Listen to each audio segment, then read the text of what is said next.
Perintah Kaisar Naga. Audiobook Novel Silat. Episode 442. Dev Chen dengan senyum tak berdaya, kakak Melani ini ingin menjadi seorang pahlawan untuk menyelamatkan kecantikan, tetapi dia harus membiarkan Dev Chen yang melakukannya. Sialan. Sial, kau ingin mati, kan? Salah satu pria kuat itu sangat kesal dan langsung bergegas ke arah mereka. Dev Chen bahkan tanpa melihatnya, dia melambaikan tangannya dengan santai, dan dalam sekejap kekuatan besar tiba-tiba melonjak dan menjungkir balikkan orang kuat itu. Tubuh pria kuat itu jatuh dengan keras ke tanah, memuntahkan darah, dan dia tidak bisa bangun untuk sementara waktu. Berurusan dengan biksu dengan level yang sama, Dev tidak repot-repot melihatnya. Ibarat Dev menabrak seekor semut, itu benar-benar tidak ada bedanya. Ketika orang kuat lainnya melihat ini, dia tercengang. Dia tidak pernah menyangka bahwa biksu tingkat 9 di alam kesengsaraan transendensi dan memiliki tingkat kultivasi yang sama dengan mereka dapat mengalahkan mereka dengan mudah. Ini luar biasa. Pria kuat itu membungkuk, meraih rekannya dengan cepat, lalu dengan cepat melarikan diri. Dev Chen tidak mengejarnya, lagi pula, tidak ada kebencian yang mendalam, tidak perlu membunuh semuanya.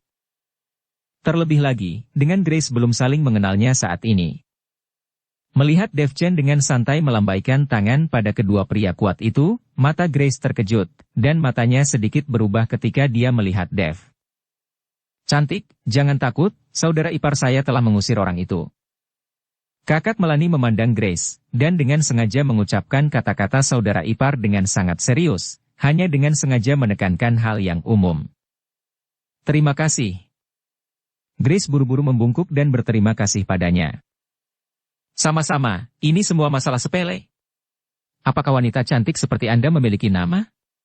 Mengapa Anda ada di sini? Kakak Melani bertanya dengan datar. Nama saya Grace Xiong, saya sedang menunggu saudara laki-laki saya. Grace menjawab. Grace Xiong. Pada saat yang sama dengan kakak Melani, Dev terkejut dan menatap Grace dengan ekspresi luar biasa di wajahnya. Mereka berdua tidak menduga bahwa adik perempuan Rese akan sangat cantik. Ini keterlaluan. Dan Rese juga mengatakan bahwa saudara perempuannya tidak cantik. Sekarang mereka tahu bahwa gadis di depan itu adalah Grace, adik perempuan Rese. Dev Chen dan kakak Melani, semuanya bingung. Ini di luar bayangan mereka. Mereka berpikir bahwa adik perempuan Rese juga harusnya menjadi tipe yang tomboy. Tapi sekarang, dia memiliki pinggang ramping dan penampilan yang sempurna. Terutama kakak laki-laki Melani, dia terus menggosok matanya dan menatap Grace dengan tak percaya. Dia masih ingat bahwa ketika dia di penjara, dia menyindir Rese, mengatakan bahwa adik perempuan Rese jelas tidak secantik adik perempuannya sendiri. Tapi sekarang Melani berdiri bersama Grace, dan Melani terlalu biasa. Hei! Kalian, mengapa kalian berdua menatapku seperti ini? Grace sedikit takut oleh Dev Chen dan kakak laki-laki Melani. Oh! Cantik, kami tidak menyangka kau adalah Grace. Kakak Melani buru-buru berkata. Apa? Apa kau mengenalku? Grace bertanya dengan wajah bingung. Ya, tentu saja aku mengenalmu. Aku di sel yang sama dengan kakakmu. Aku sudah mendengar kakakmu membicarakannya sejak lama. Kakak Melani mengangguk buru-buru, dengan ekspresi yang menyenangkan di wajahnya. Pria ini, melihat seorang wanita cantik, sepertinya menjadi sedikit tidak sabar. Melani memandang kakaknya seperti ini, dia terdiam beberapa saat, dan dia bahkan tidak tahu harus berkata apa. Apa? Kakakku, apakah dia benar-benar di penjara? Bagaimana dia? Ketika Grace mendengar bahwa saudaranya benar-benar di penjara, dia tiba-tiba menjadi bingung. Jangan khawatir, kakakmu baik-baik saja, dan kami punya cara untuk mengeluarkan kakakmu. Melihat tatapan cemas Grace, kakak Melani tiba-tiba berkata dengan yakin. Oh, benarkah? Terima kasih banyak. Ketika Grace mendengar ini, dia segera menatap kakak Melani dengan rasa syukur. Merasakan tatapan Grace, kakak Melani jelas sangat bangga. Apakah kamu dan kakakmu menemukan tambang pusat urat batu roh peri? Dev Chen bertanya pada Grace. Mendengar Dev Chen bertanya tentang tambang batu, Grace segera menjadi waspada, memandang Dev dan berkata, "Apa yang kau bicarakan? Di mana ada tambang pusat urat batu roh peri?" Dev Chen melihat Grace tidak ingin mengatakan apa-apa, dia mengeluarkan liontin batu giok dan berkata, "Jangan takut, kakakmu memberitahu kami, dan dia memberiku liontin batu giok ini. Dia mengatakan bahwa setelah kau melihat liontin batu giok, kau akan menceritakan tentang tambang pusat urat batu roh peri, dan hanya jika kita menemukan pembuluh darahnya, kita dapat memiliki cara untuk menyelamatkan kakakmu." Grace mengambil liontin batu giok itu, melihat lebih dekat, dan berkata dengan penuh semangat, "Ini adalah liontin batu giok saudara laki-laki saya. Sepertinya dia benar-benar mengenalmu."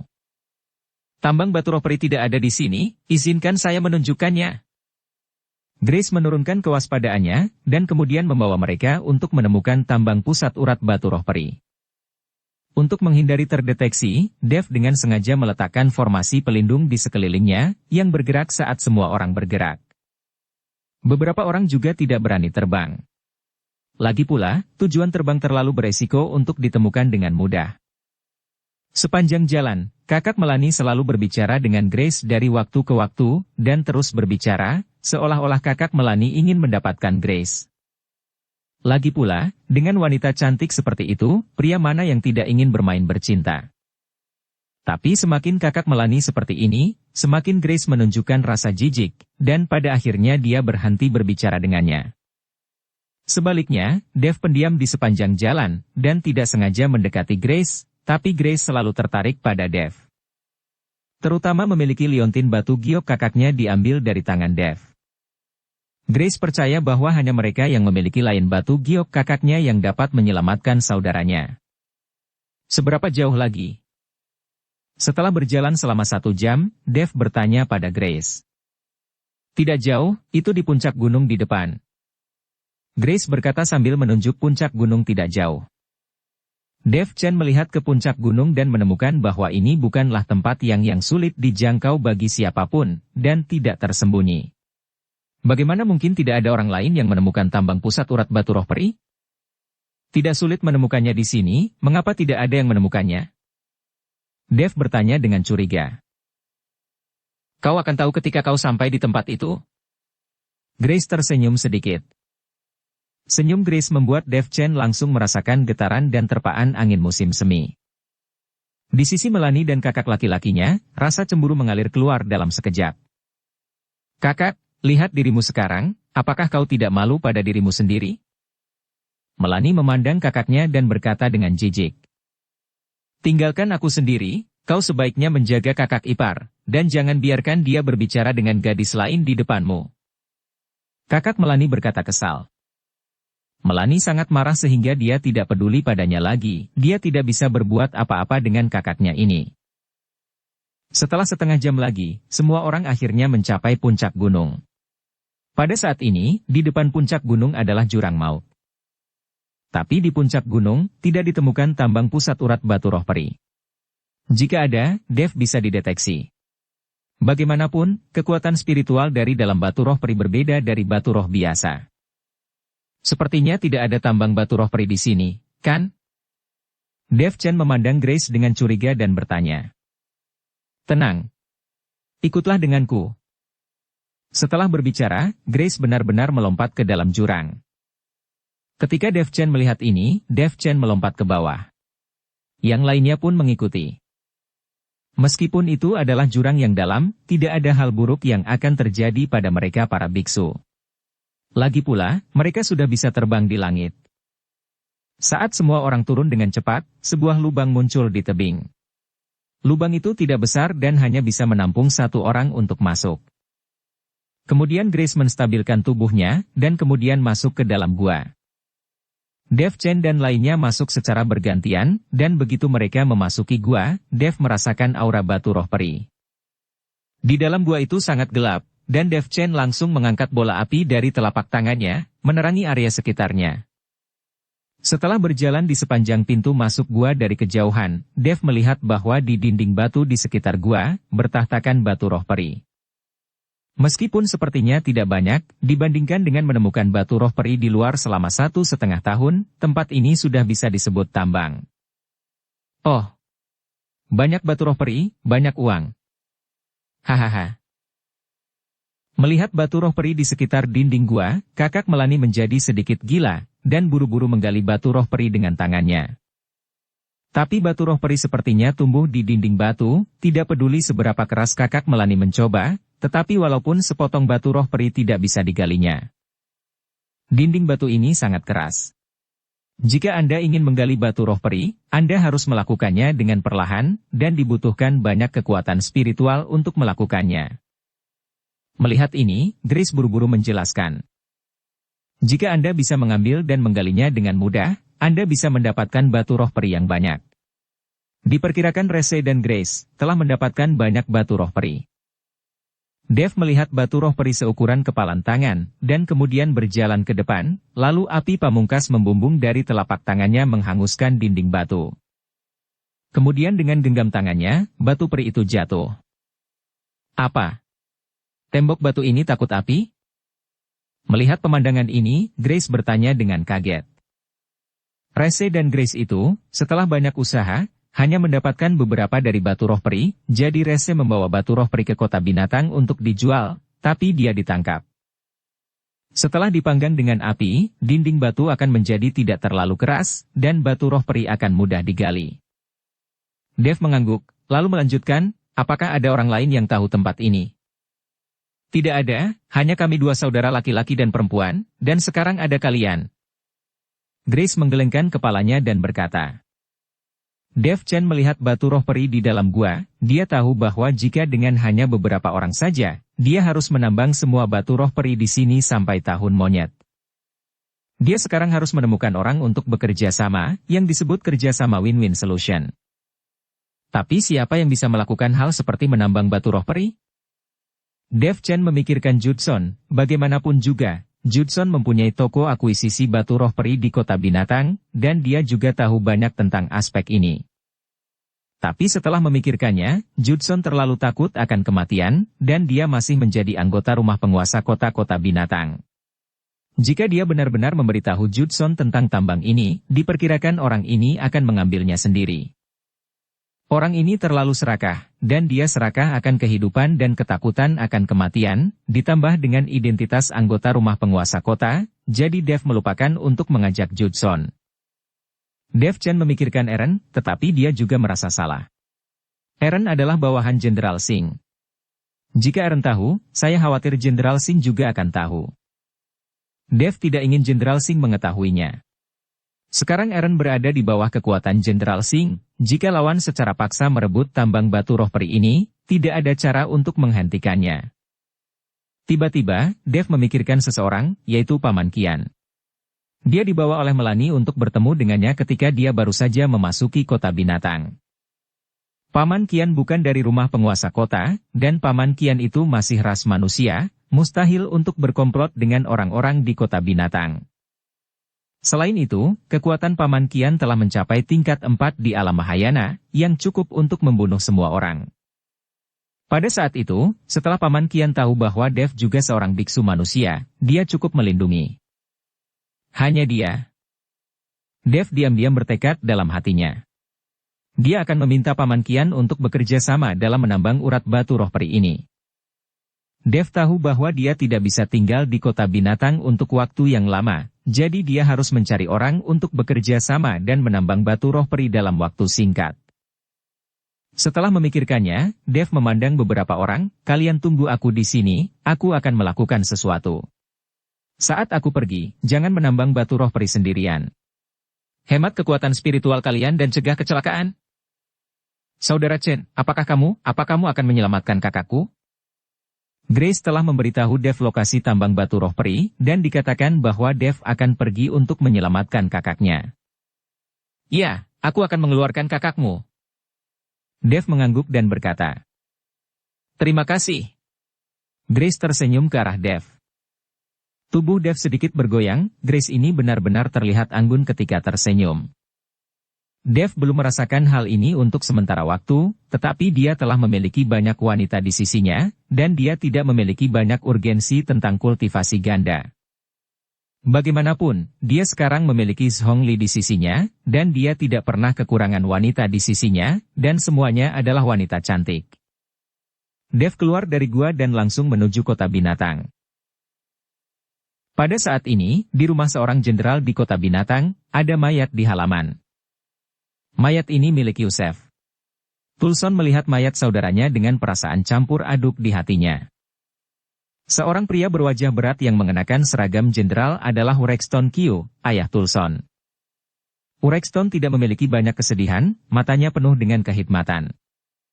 Tulson, kamu mengatakan bahwa saudaramu dibunuh oleh seorang biksu tingkat 9 di alam kesengsaraan transendensi, dan kamu bahkan bukan lawannya. Urexton bertanya pada Tulson. Ayah, itu dia, dan aku sudah menyelidikinya. Orang ini dipanggil Dev, dan dia telah menjadi tamu dari Criminal King. Tulson mengangguk dan berkata. Criminal King di mulut Tulson adalah Jenderal Singh, salah satu dari 3 jenderal binatang besar. Tamu Singh, berani membunuh anakku, sepertinya dendam antara aku dan dia akan segera pecah lebih cepat. Setelah Urexton selesai berbicara, dia perlahan mengangkat kepalanya dan melihat ke selatan, karena di selatannya adalah rumah Jenderal Singh. Jenderal, orang yang mengganggu pasar batu roh peri dan membeli batu roh peri secara pribadi telah ditemukan. Pada saat ini, pengurus rumah tangga keluarga Kyu masuk ke halaman dan berkata kepada Urexton. Tulson, bawa orang untuk melihatnya. Jika Anda bisa mengendalikan, maka cobalah untuk mengendalikan sebanyak mungkin. Jangan berkelahi dan membunuh. Kita harus menyiapkan batu roh peri sesegera mungkin. Waktu yang disepakati hampir habis. Urexton mengikuti Tulson dan berkata, Ayah, jenazah saudaraku itu. Bakar. Urexton berkata dengan santai, seolah-olah Yusef hanyalah orang biasa, bukan putranya sendiri.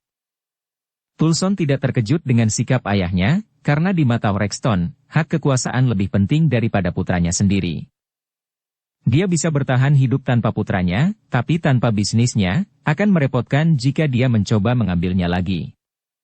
Jika putranya tiada, dia bisa melahirkan kembali, tetapi jika dia tidak memiliki hak kekuasaan, dia akan mendapat masalah jika dia ingin merebutnya. Sekarang energi Urexton sedang terfokus untuk mengendalikan seluruh kota binatang. Sekarang ada 3 jenderal binatang di kota binatang yang masing-masing memegang satu sisi. Urexton ingin merebut kekuasaan dari 2 jenderal binatang lainnya dan kemudian mendominasi seluruh kota binatang. Penguasa kota sudah lama tidak muncul, dan pada akhirnya dia harus naik untuk menjadi abadi. Ketika penguasa kota naik, kota binatang harus memiliki penguasa kota baru yang muncul. Apa yang diinginkan Urexton adalah menjadi penguasa kota baru ini, jadi sebelum penguasa kota naik, dia harus mengembangkan kekuatannya sendiri dan mencaplok 2 jenderal binatang buas lainnya dalam satu gerakan. Faktanya, dari 3 jenderal binatang, tidak hanya Urexton yang berpikir demikian, tetapi 2 jenderal binatang lainnya juga melakukan hal yang sama.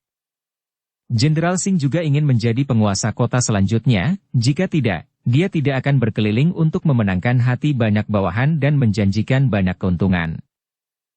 Tulson membawa orang-orang pergi dan mencari orang yang membeli batu roh peri secara pribadi. Tuanku, ini dia. Telah dipastikan bahwa pemilik halaman ini bernama Yordan Kian. Dia adalah seorang biksu manusia yang telah menyembunyikan auranya, dan kemudian dia telah membeli batu roh peri dengan harga tinggi di kota binatang secara pribadi. Pengurus rumah tangga rumah Kyu berbicara kepada Tulson untuk melapor. Melihat halaman yang tidak mencolok di depannya, Tulson berkata, kirim orang-orang untuk mengepung tempat ini, dan undang Tuan Luan. Pasti ada formasi di halaman ini.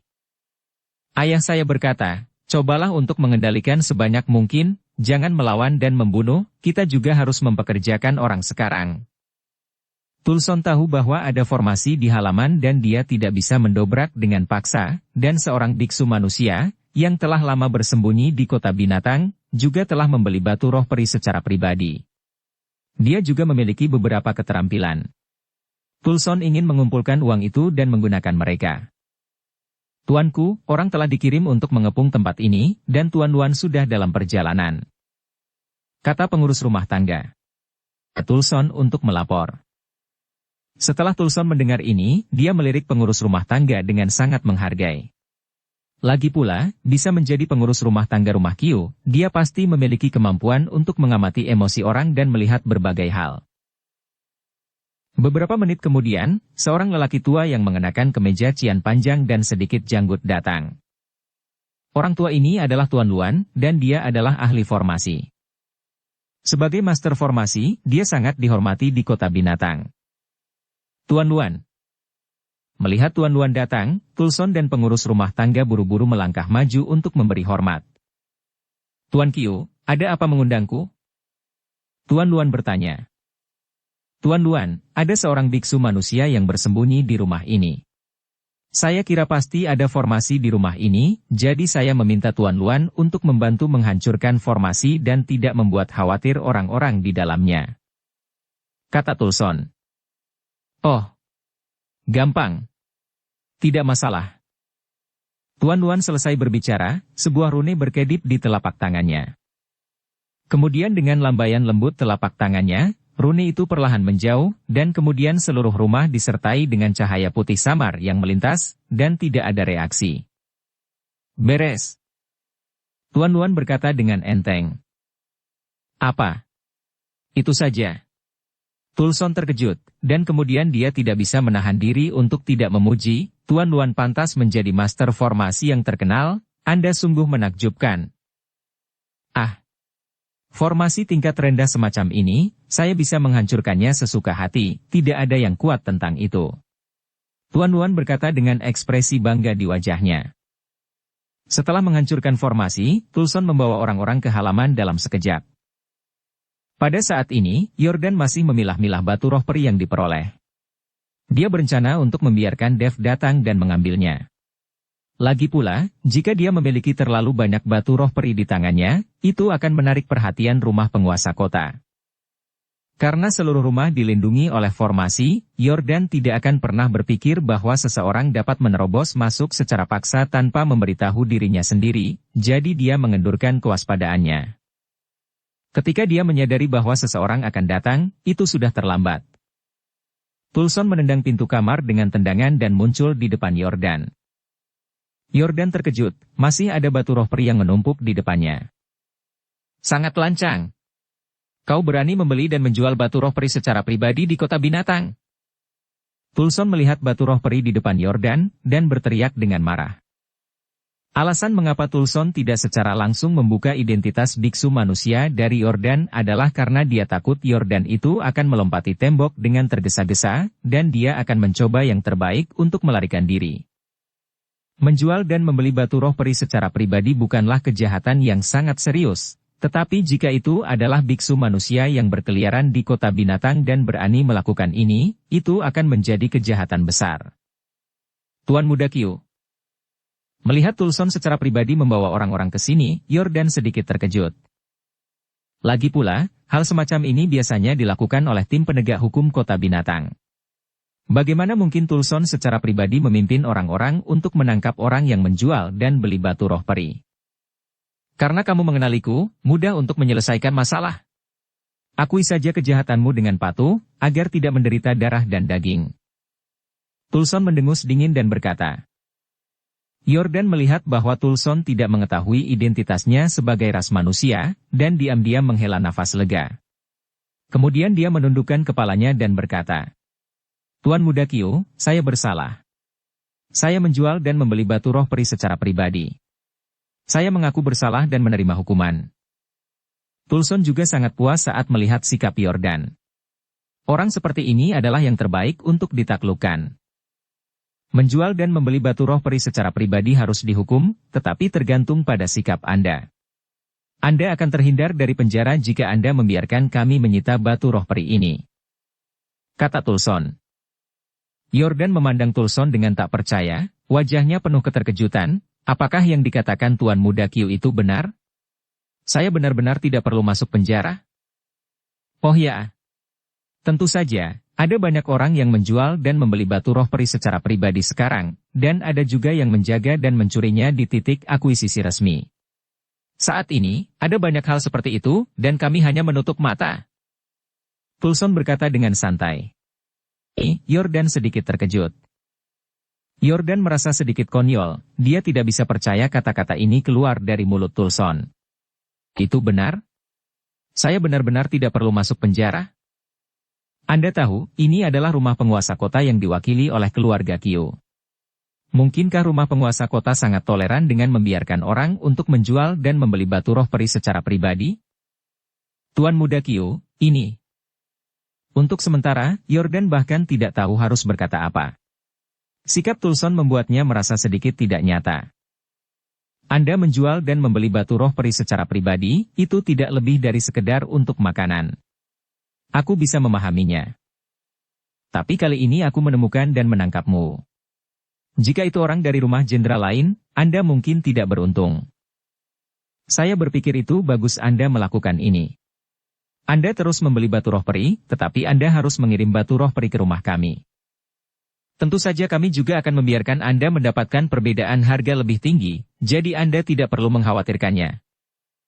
Tulson melangkah maju dan menepuk bahu Yordan dan berkata. Mata Yordan semakin melebar saat dia menatap, wajahnya penuh dengan ketidakpercayaan, dan napasnya menjadi cepat karena kegembiraan. Tuan Muda Qiu, apakah kau mengatakan yang sebenarnya? Yordan bertanya. Oh ya. Tentu saja itu benar. Mulai hari ini, Anda bawahan dari rumah Qiu kami, dan tidak ada yang akan berani memeriksa Anda lagi. Setelah Tulson selesai berbicara, dia mendekati Yordan dan berkata, saya tahu Anda adalah ras manusia, tetapi rumah Qiu kami tidak pernah mendiskriminasi ras lain, jadi jangan khawatir.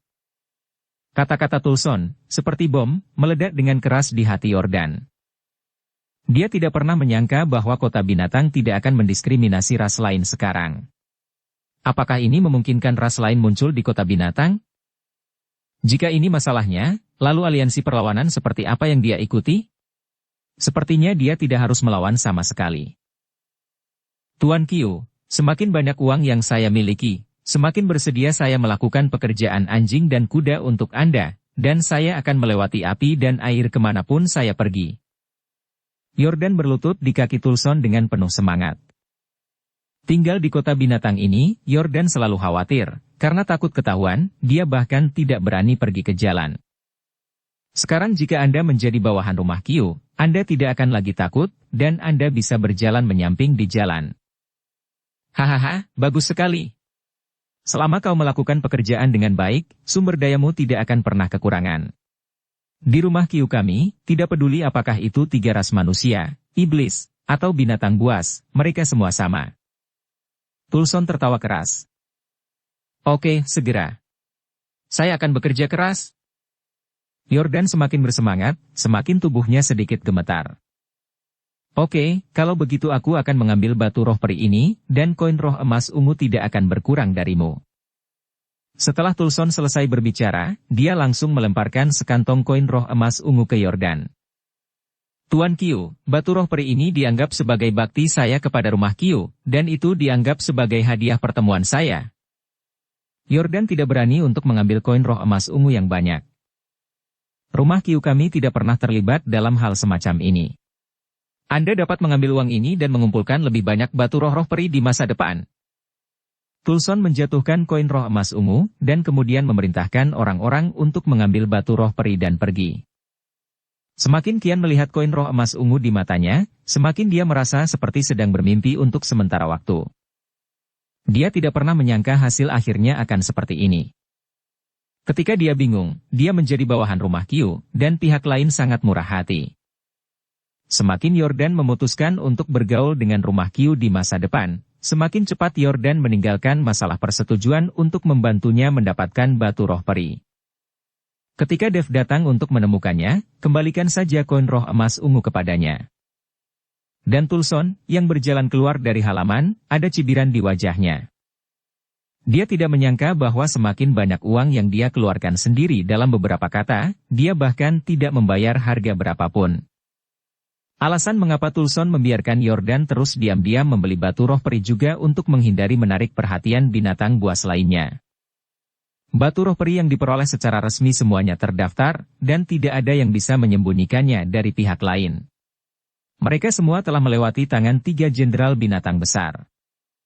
Justru karena inilah ketiga jenderal binatang besar itu terlalu malas untuk mengurus mereka, menyebabkan titik akuisisi resmi untuk menjaga dari pencurian. Faktanya, ketiga jenderal binatang besar itu masing-masing secara diam-diam mengembangkan kekuatan dan menimbun sumber daya mereka, tetapi mereka harus dilakukan secara rahasia. Tulson meminta Yordan untuk diam-diam membeli batu roh peri untuk rumah Kyo, dan itulah alasannya. Tidak lama setelah Tulson pergi, Dev juga tiba di sini. Jika sedikit lebih cepat, mereka berdua mungkin akan bertemu. Jika Dev bertemu Tulson, itu akan menjadi masalah hidup dan mati. Di kota binatang ini, Dev berkonflik melawan keluarga Kyo, diperkirakan tidak akan memanfaatkannya. Begitu Dev Chen memasuki pintu, dia benar-benar bertemu Yordan yang akan keluar. Paman Qian, apakah kamu akan keluar? Dev bertanya dengan rasa ingin tahu.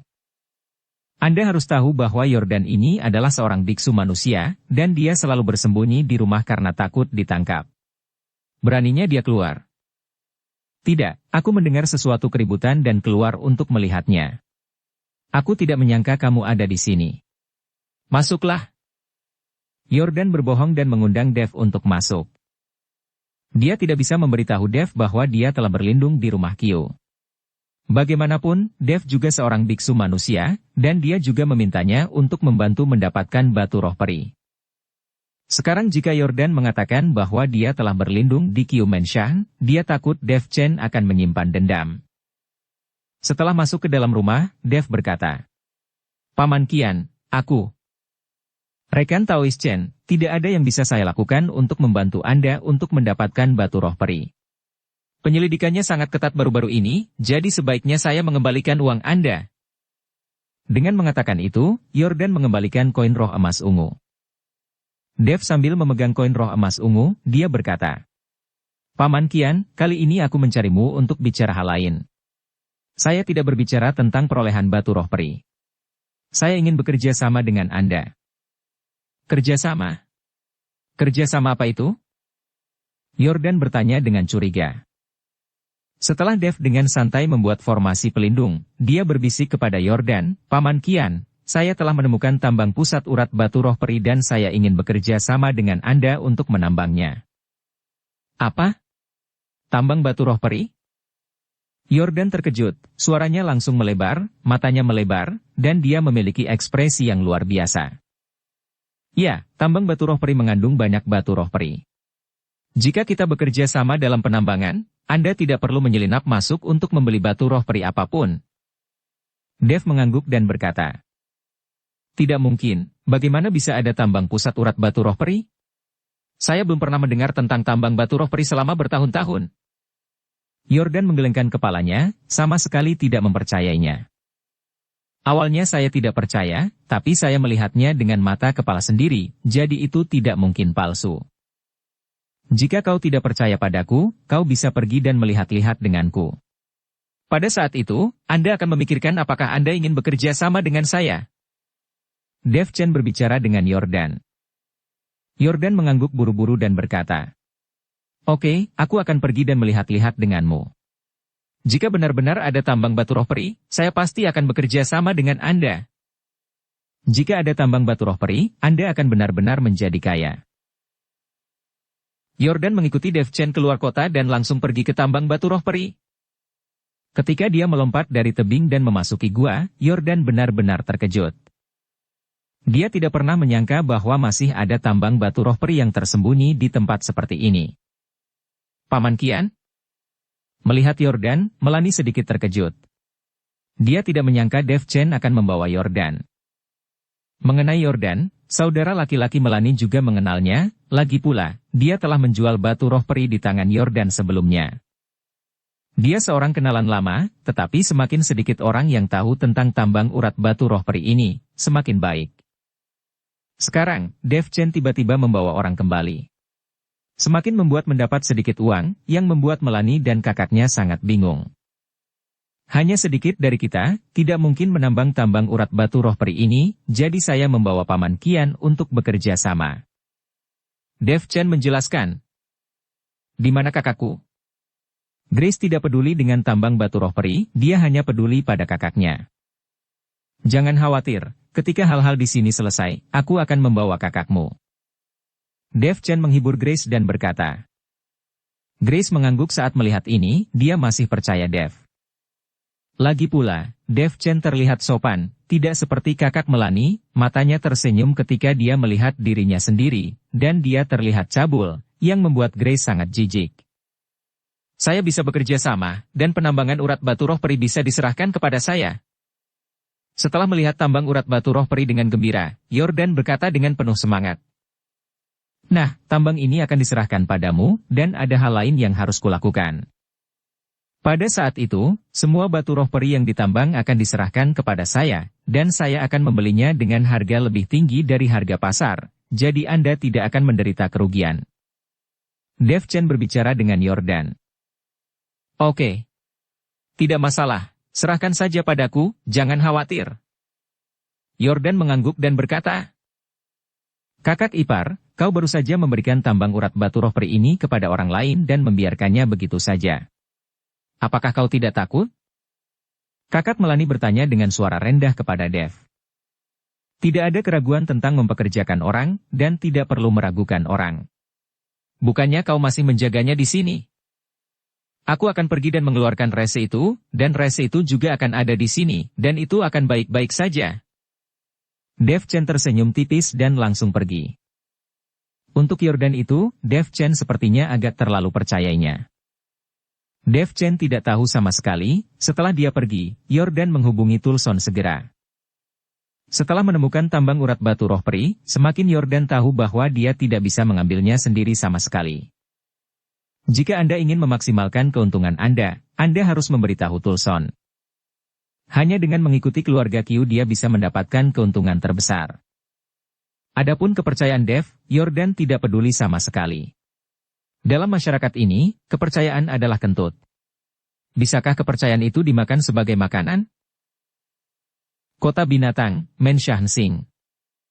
Dev Chen hendak menemui Jenderal Singh dan ingin mendapatkan perintah amnesti dari Jenderal Singh, lalu melepaskan rese. Ketika Dev Chen datang ke Sing Menshan, dia menemukan bahwa seluruh Sing Menshan memiliki aura pembunuh, dan semua orang tampak serius. Eren, ada apa? Apakah sesuatu terjadi? Dev Chen merasakan aura pembunuh di Mansion Sing, dia bertanya pada Aaron. Tuan Dev Chen, tampaknya Menshan Qiu memobilisasi pasukan dan mengirim pasukan, dan mungkin sudah waktunya untuk melakukan sesuatu terhadap kita, jadi Jenderal Singh juga secara aktif mempersiapkan perang. Aaron mengikuti Dev dan berkata, lalu mengapa Menshan Qiu tiba-tiba melakukannya? Bukankah masih ada Jenderal Binatang Buas terkenal di sini, bagaimana sikapnya? Dev Chen sangat bingung, lalu mengapa Menshan Qiu tiba-tiba ingin melakukan sesuatu pada Menshan Singh? Oh, kalau itu saya tidak tahu, Jenderal Singh baru saja menyuruh kami untuk bersiap-siap, dan saya tidak tahu sisanya. Aaron menggelengkan kepalanya dan berkata, Dev Chen tahu, Aaron hanyalah bawahan biasa, dan tidak mungkin mengetahui banyak informasi orang dalam, belum lagi Aaron bukanlah yang paling terkenal di antara banyak bawahan. Di mana Jenderal Singh? Aku memiliki sesuatu kepentingan dengannya. Dev Chen bertanya. Di aula, Anda bisa berbicara dengan beberapa komandan di Mensha, atau Anda akan menemuinya nanti. Aaron mengikuti dan berkata. Dev Chen mengangguk dan berencana menunggu di luar. Untuk hal-hal seperti pertikaian seperti ini, Dev tidak ingin berpartisipasi terlalu banyak. Meskipun dia sekarang dianggap sebagai tamu Jenderal King dari Menshan Singh, dia juga dipaksa untuk melakukannya. Cepat atau lambat, dia akan pergi. Tamu Dev Chen, Jenderal Singh menunggumu, silahkan masuk. Pada saat ini, pintu aula terbuka dan seorang komandan berkata pada Dev. Undang aku? Dev Chen tertegun, dia tidak menyangka Jenderal Singh sudah tahu bahwa dia sudah kembali, jadi dia mengikuti komandan itu ke aula. Pada saat ini, hanya ada 6 komandan berbaju lapis baja di aula, dan tidak satupun bawahan lainnya. Dapat dilihat bahwa bawahan masih dikecualikan dari masalah rahasia semacam ini. Lagi pula, bawahan hanya dianggap sebagai pembantu dan tamu, bukan orang sungguhan dari Menshan Singh. Dev, duduklah. Melihat Dev Chen masuk, Jenderal Singh berkata perlahan. Dev Chen menemukan tempat untuk duduk, lalu bertanya. Jenderal Singh, saya tidak tahu mengapa Men Shang Qiu tiba-tiba melakukan ini. Apa alasannya? Jenderal Singh tidak menjawab Dev, tetapi bertanya kepada Dev, apakah kau dari luar kota? Lumayan. Tidak salah. Dev Chen mengangguk. Kau membunuh putra Rexton Qiu, Yusef Qiu. Jenderal Singh terus bertanya. Dev Chen terkejut sejenak, lalu dia mengangguk dan berkata. Ya, tapi dia mengikutiku dan ingin membunuhku dulu. Mungkinkah Men Shang Qiu tiba-tiba ingin melakukan sesuatu karena aku membunuh putranya? Dev Chen merasa ini agak tidak mungkin. Meskipun saya seorang bawahan dari Men Shang Sing, saya hanyalah seorang bawahan. Setelah membunuh Yusef sendirian, Men Shang Qiu benar-benar bisa membalaskan dendamnya sendiri pada Dev. Mustahil bagi Men Shang Qiu untuk memulai peperangan karena kejadian itu dan mengikuti Men Shang Sing. Bagaimanapun, bawahan hanyalah seorang tamu, bukan orang dalam dari Men Shang Sing. Itu. Kau hanyalah alasan karena membunuh Yusef, maka Rexton sudah mulai melakukan tindakan melawan kita. Selama periode ini, sebaiknya kamu tidak berjalan-jalan di kota binatang sesuka hati untuk menghindari orang-orang dari rumah Qiu melakukan hal buruk padamu. Saya memerintahkan orang untuk menyiapkan lebih banyak sumber daya untuk Anda, sehingga Anda dapat berlatih di Men Shang. Jenderal Singh tidak akan membiarkan Dev keluar rumah. Setelah Dev Chen mendengar ini, dia buru-buru berkata. Jenderal Singh, saya ingin meminta perintah amnesti, dan kemudian menyelamatkan seseorang dari penjara. Oke. Tidak masalah, tapi sekarang penjara juga sangat kacau balau. Kapten Zhou juga terbunuh kemarin, dan Jenderal Yan sangat marah. Bagaimanapun, penjara adalah lingkup pengaruhnya, dan Kapten Zhou itu juga orangnya, dan sekarang sedang diselidiki. Aku akan membiarkan Eren membawamu ke sana. Anda dapat menyelamatkan siapapun yang Anda inginkan. Diperkirakan setelah beberapa saat, penjara akan ditata ulang. Kata Jenderal Singh. Kapten Zhou dibunuh oleh putra tertua keluarga Qiu itu. Saya berada di tempat kejadian saat itu. Dev Chen menceritakan situasinya saat itu secara detail. Ketika Jenderal Singh mendengar ini, dia mau tidak mau mengerutkan kening, lalu berkata, Jangan bicarakan ini dengan dunia luar, pergilah ke penjara untuk menyelamatkan orang. Jenderal Singh dengan santai memberikan perintah amnesti kepada Dev. Meskipun Dev Chen bingung, mengapa Jenderal Singh tidak membiarkan dirinya membicarakan masalah ini kepada dunia luar? Bukankah lebih baik berkoalisi dengan Men Shang Yan untuk berurusan dengan Men Shang Qiu? Tapi Dev Chen tidak banyak bertanya, dan pergi dengan perintah amnesti.